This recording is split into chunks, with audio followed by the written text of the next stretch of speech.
We have with us Chrysovalantis Stamelos, director of Hello, Anatolia and Journey through Smyrna. He is the son of Greek immigrants, raised in Connecticut, worked as a writer-producer for MTV Network, and is now based in Izmir, Turkey. I am Eva Malice on the board of directors of the Hellenic Film Society, and I have with me my colleague, Jimmy Demetro, and we welcome Valenti Stamelos to our conversation. Thank you. Thank you so much. So I'm just is logging in from Smyrna as we speak, and it looks like it's a really lovely day, from what I can tell. My first question is, how did you even begin in the filmmaking industry or in the entertainment industry? Ooh, okay. Well, how did I begin? Well, I attended Syracuse University School of Newhouse, graduated in film, and soon after moved to New York because I got a phone call from a friend to work on a film as a production assistant, and that developed over the course of a few months. At the same time, I got a call to work for Nickelodeon Television, temp, and I was kind of bouncing back and forth between being on a film set and being in television. And in the end, Nickelodeon sort of won me, and I worked for Nickelodeon and MTV networks for several years, and that's kind of what established me there. And what prompted you to move to Smyrna, which is a major change, I'm sure, in your lifestyle and otherwise. Right. Now, you were on an enviable career path, one that many young people then would have envied, and you abandoned all of that. Yeah. Why and how? Well, it was kind of a mix of, even sometimes, even as you ask me now, something fresh comes to my mind that I may have forgotten when I've been asked this question before. But I had a great interest in researching my roots, my family's roots. I was very intrigued by my parents' stories of Asia Minor, Smyrna, and I always had a love affair with Greece. So I took my first trip in 2008 to Turkey for my best friend's wedding. And I was in Istanbul. I went to Ankara. I traveled to Cappadocia. And it blew my mind because it was kind of like an alternate universe to Greece, where it was different yet so familiar. And because I had researched already up to that point a lot of the history sort of pre and post 1923, I just kind of, it just moved me, it changed me. I knew I was going to come back. And at the same time, as you see in the film of Hello, Anatolia, I had met the woman that would be my wife. And all at the same time, actually, this all happens at the same time. We hit an economic crisis in 2008 to 9. And over that time period, I was sort of testing the waters. What do I want to do? What can I do? Where do I see my future? And I just had this idea that it would be really interesting to sort of film internationally, and if I could build on that. And I had built a rapport with people in Greece and in Turkey, and with getting engaged with my wife and everything, I said, you know what, if there's ever a time to make a sort of crazy decision, this is going to be the time. And my film partner, Paras, he stayed, he planted his feet in New York at that time, while I came over to Smyrna. And from there, we kept, going back and forth, relaying our information, working online at that time on projects. And I was so enthralled with everything I was experiencing living abroad. I kind of caught the expat bug, and I said, I can't leave. I have to film here. There are, everywhere I was looking when I was here and traveling, it just, I kept wanting to know what the story was behind it.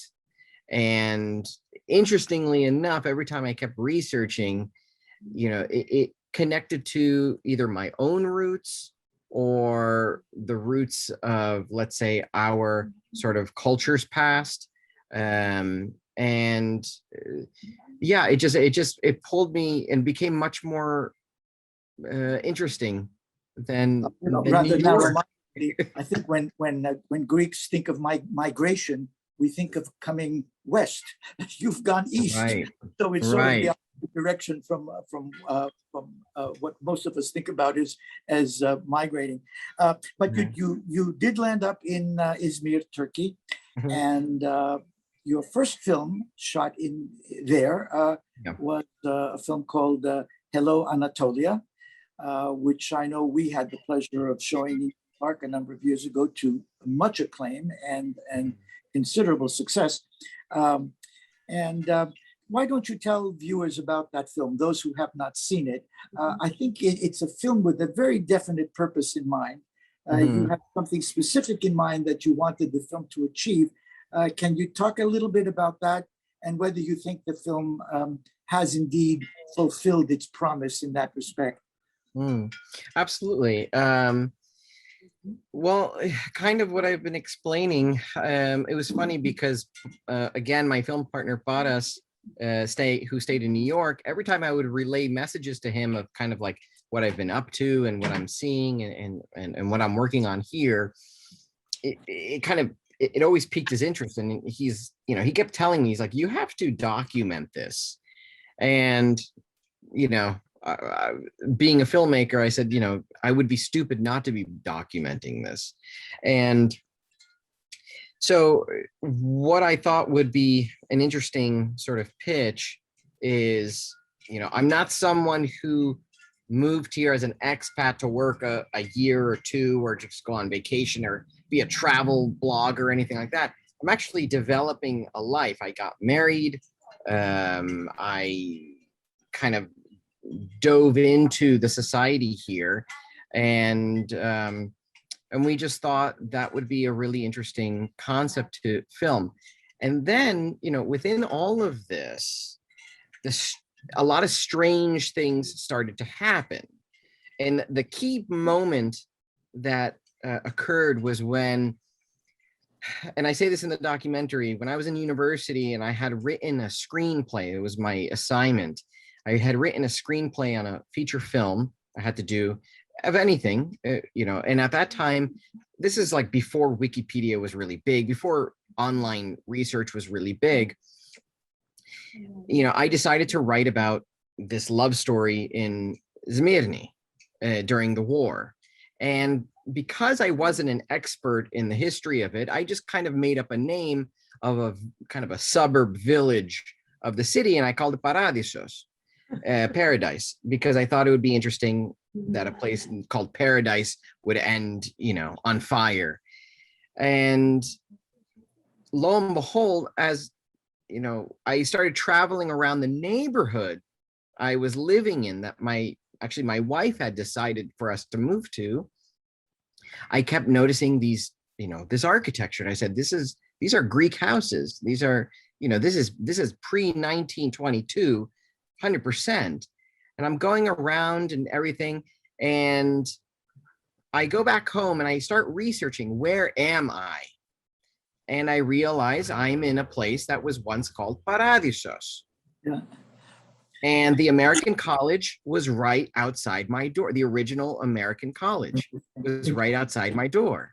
Wow. And the goosebumps on my arms, I said, okay, we are making, we got to get this, we got to get this into a film. And that's how it kind of all started. So Hello, Anatolia is really this sort of 2-year documentary journey of living here, because it starts with sort of my marriage, the beginning of my marriage, and ends with the birth of my first son, and my mother also coming for the first time to visit. I guess what I recall from the film and from our conversations a number of years ago, you wanted the film to serve as a kind of peacemaker, kind of to help bridge or bring together, let's say, two cultures that have not always been well, feuding cultures, I think, basically. Oh, yeah. Right, right. What this has been. And do you think the film contributed to that notion? Did it? Because you repeat it again in your second film, Journey Through Smyrna. In that film, that film concerns itself with a concert of Right. and Turkish musicians getting together, performing Greek music, actually from the period of Smyrna, the early 20th century music of Smyrna, to be performed on the waterfront. So I guess both of those films are an attempt, in a way, to bring the cultures together, to send a definite message that we can live together, we can live in harmony. Right, right. And I mean, people have called me a Pollyanna.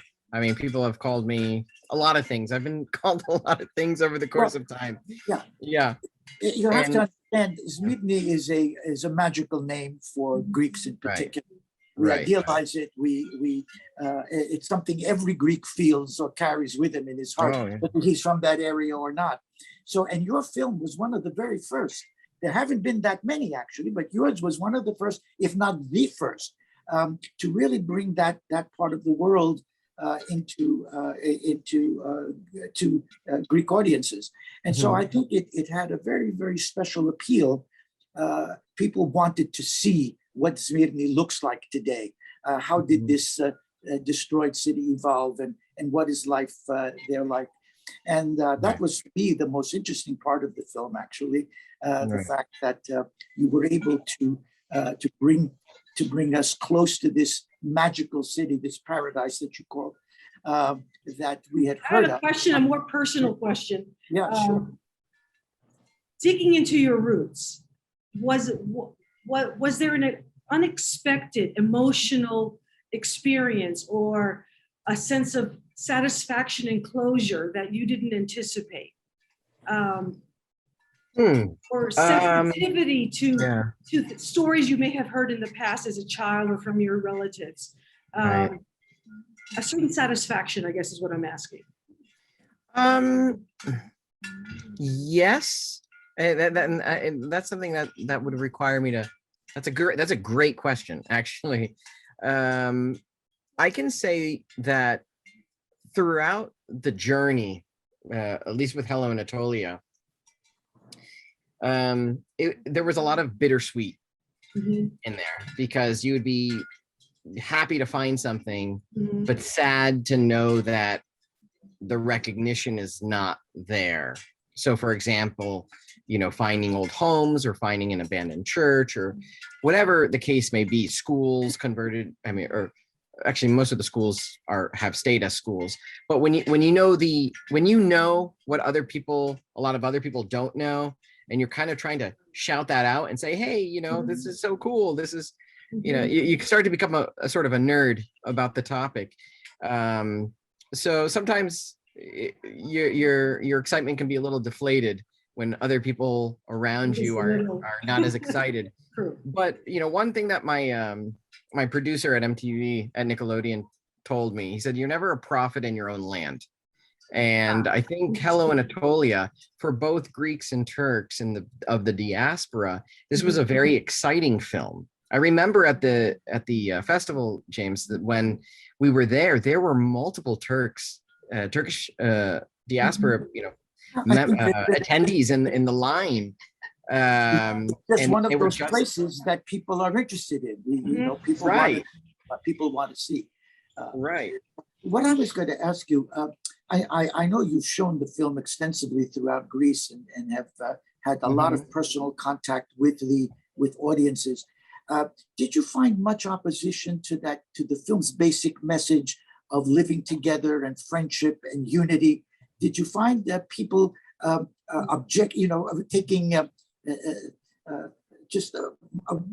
taking offense to that, or were they ready to accept the film's message of unity and harmony? Most people I've come into contact with have been incredibly positive, have been hungry for stories like this. You know, I've said this before, maybe not on record, let's say, but you know, if I wanted to make something that was very black and white and that fueled a narrative on either side, that could be very easy for me, you know, in terms of finding funding. You know, this film, you know, thankfully, you know, to someone like Gregory Pappas, the Greek America Foundation, you, James, you know, you allowed me opportunities to get this story out here. And it's, you know, through people like you all who have, who understood the message and got it out there. And then we saw the reaction from people, which was amazing. Yeah, well, that's what I was interested in. So you generally was received positively. Right. And I mean, I've gotten multiple messages, emails, social media messages from a lot of people from all around the world saying, how can we see this film? You know, or the film touched me so much. It inspired, and this is the best one, it inspired me to take this journey. And for me, that's where I know I've accomplished what I wanted to accomplish. Whereas just to make it clear, so your grandparents, were they both from Smyrna? Both of your grandparents? Okay, yeah. So my mother's side, my grandfather and grandmother, my grandfather was the only sibling not born in Smyrna. His mother was pregnant with him when they fled. And they fled to Thessaloniki first, and he was born there, and then they went down to Evia. My grandmother, she was born in Chios because they had fled from Tsesme to go to Chios. But all of those uncles and, you know, that great grandparent generation, as well as some of the uncles and the aunts, they all came from there. And my mom's recollections are still to this day very clear on explaining a lot of what life was like then. And she also, I mean, yeah. While you were growing up, your mom did talk about it, because I hear different stories. There were many people who would never discuss it. It was just too painful an ordeal to bring up. Well, yeah, my mom talks a lot about, I mean, she'll repeatedly, still to this day, she'll say she remembers her grandmother burning the Ottoman money in the fire and saying, we'll never go back, but we need, you know, we need heat. So they had chests of money. I mean, our family was wealthy from what I understand. And my father's side is interesting, and it's kind of controversial in that my grandfather, who passed away before I was born, he was apparently, according to several family sources, he was in Anatolia for multiple years prior to 1922 or 23 and 22. And there is a rumor that he wanted to marry a Turkish woman and it wasn't allowed. And that's why he didn't stay. Interesting.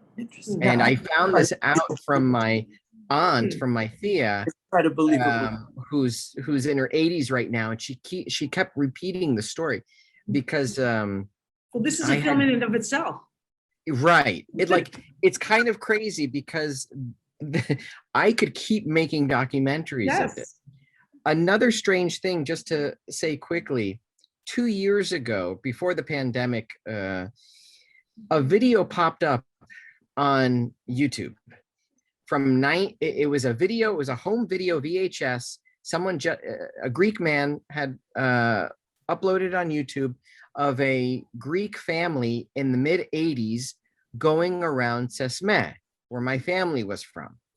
And there's an older gentleman in the film, and he's explaining, this was Michalis's house, this was this person's house, this was so-and-so's house. He was going through, and it's filmed on a camcorder like 1985, and he's explaining it to his son and some of the grandchildren. And I hear a name. He says my mom's last name, her maiden name. And so I send the video to my mother and my theas, my people in Greece, to see who, do you know who these people are? My mom calls me in 5 minutes crying, saying, "That's my Theo. Wow. Oh, incredible. Where did you find this video?" Mhm. It was like heaven sent. It's almost like a joke that I have a video from 1985 where a man in my family kind of made his own Hello Anatolia, in a sense, to find. And in that video, they found the homes. And in Hello Anatolia, the place where I'm in Smyrna, I say, I feel something, and we're looking at the houses. Those are the houses. No Oh, kidding. incredible. Wow.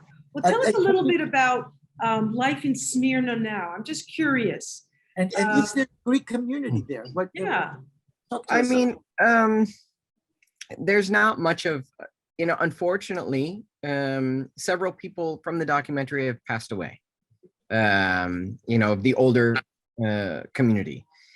The remnants today are mainly, there are a few, Romi from here still with their families. The rest are Greeks who come maybe from Istanbul, or they come from Greece, because there's NATO here as well. We do have a metropolitan and a functioning church that serves a greater Orthodox community. So we have Russians, Romanians, Georgians, and so on. So it's not exclusively Greek. So I mean, fragments are left, and we try to do the best that we can. Izmir as a city, though, about going to your question, Izmir is a city is very tolerant, especially of Greek culture. The consul general's office is right on the waterfront. There have been events in the city, and people like Greek music. People like Greek food. They like traveling to Greek islands and things like this. So, and Greeks like coming to visit. It's almost like we kind of joke and say, it's like Eastern Greece, and Greece is like Western Turkey in a sense. It's kind of a funny region in that way. Right? Yeah, exactly. Well, do you anticipate remaining there, or are there any plans to venture back to the U.S.? Is your family still in Connecticut? My extended family is in Connecticut for the most part. My immediate family has moved to Maine, years back, after I graduated university. For myself, I'm a teacher at the American Collegiate Institute of Izmir. And for me, life is good. I really do love Izmir. I love, working as an educator here. And, now I have 2 children. And our feet for now are pretty much planted here. Absolutely. Do you plan any more films, anything, any projects in the near future? What's happening in that respect? That's with the pandemic, we lost a lot of hope in that regard.